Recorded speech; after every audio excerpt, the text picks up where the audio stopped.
দীর্ঘ সমস্যার পর অবশেষে কেটেছে ডার্বি জট। 10 তারিখ ব্রিগেড সমাবেশের দিনই রাত 8:30টায় যুবভারতী ক্রীড়াঙ্গনে আইএসএল এর ডার্বি। মঙ্গলবার ইস্টবেঙ্গল কর্তারা বৈঠক করে চূড়ান্ত সিদ্ধান্ত গ্রহণ করেছিলেন।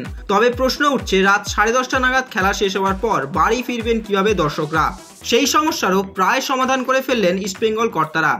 ম্যানেজমেন্টের তরফ থেকে যোগাযোগ করা হয়েছিল পরিবহন দপ্তর ও মেট্রো রেলের জেনারেল সেক্রেটারির সঙ্গে। সেখানেই মৌখিকভাবে জানানো হয়েছে শেষ মেট্রো ছাড়বে রাত 11:30 নাগাদ।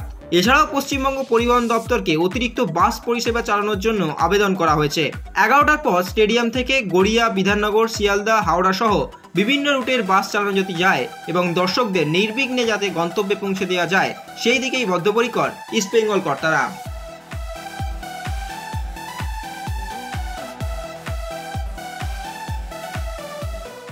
Extra time.